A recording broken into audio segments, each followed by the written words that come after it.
In other presentations, we've seen Gary Weaver's culture contrast continuum presented in my terminology, which I call dyadic continuum. He provides us with a list of different dyadic extremes in his culture contrast continuum, and he compiles and borrows many of the terms from a wide variety of interculturalists. His list is quite complete and therefore overwhelming. I'll select only a few of them for this presentation. If you choose to study intercultural contrasts in greater depth, you might start by trying to delve deeper into some of Weaver's terms, which may prove helpful. Weaver categorizes a wide variety of continua into 8 categories: characteristics of the culture itself, how the culture structures groups and people within it, the culture's philosophic outlook in dealing with the world and each other, the psychological orientation of the culture, the dominant thought patterns of the culture and the culture's basic values, how the people of the culture perceive the world and other people, and how they prefer to interact with one another. I'll address each of these, drawing from Weaver, and give a few examples to help us get started with dyadic continua. The first way of approaching a culture is to look at how the culture sees itself, or what are the characteristics of the culture. So if you took these terms presented by Weaver, you'd have to define each one. Urban and rural are easily defined. You might look at what an urban culture has that might contrast with a rural culture. We would note that some cultural differences may be in transition in some countries. While China in 1920 might have been a rural culture, it may now be urban with rural cultural traits. Is the culture heterogeneous, and does it value heterogeneity, which is to say, does it consist of a variety of cultures and peoples, and does it value that? Or is it homogenous, where everyone is physically similar racially and ethnically, and does that group value homogeneity? If you go to Japan, would you stand out, or could you pass as Japanese? And how open are the Japanese to foreigners?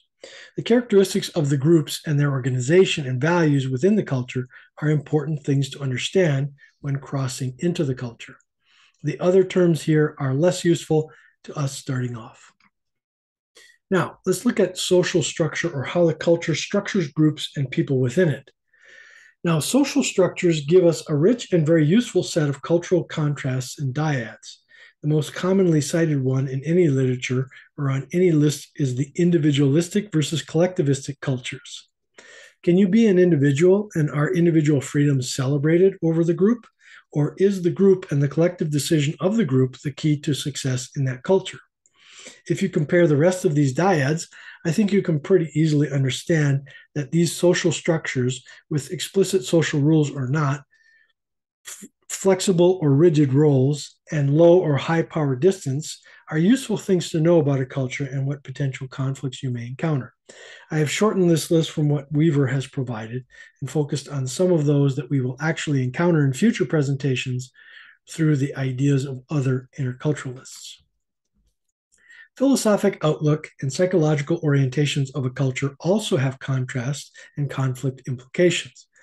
Some examples that Weaver provides for each are cited in the slide. In the first place, if your culture believes that you are a master of nature, you tend to take on grand projects like dams. Whereas if you are more subject to nature, you take a more passive philosophical outlook on life.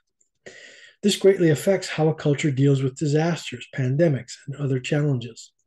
Under psychology, the psychology of abundance is the belief that everything is always available in abundance and can be consumed as such, whereas scarcity will lead to conservation. This can also be a generational difference, such as my grandma's generation versus my own Gen X generation or the millennials. The last one here is very interesting: the weak versus strong uncertainty avoidance. This is also called high or low tolerance of ambiguity. In my mind, this psychological orientation is very predictive of the individual's success when crossing cultures, and high tolerance of ambiguity, even if not part of your first culture, is one of the more important skills for intercultural competence. I've provided only a few of these two categories of Weaver he gives us 7 in the first category and 11 in the second category. Another 2 categories are thought patterns and basic values. The terminology of thought patterns is a bit opaque in Weaver, but listed here are some examples. The thought patterns will be predictive of writing styles, argumentation, and a general approach to how people process thought and knowledge. With basic values, we have some very useful dyads that will predict behaviors, perhaps personal preferences of self-expression, and different ways of solving problems. The final 2 categories are thought perception and interaction. Most of these are pretty self-explanatory, but pause it here to consider how a culture or group might prefer to perceive time and each other, or how a group prefers to interact or perceive interactions.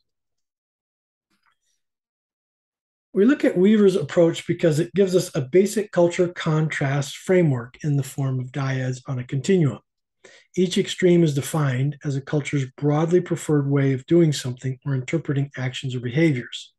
So the more we know about a culture along these continua, which are all dimensions of cultures, and the more experience we have in applying and interpreting others' actions using these terminology, the better we become at thinking critically about culture.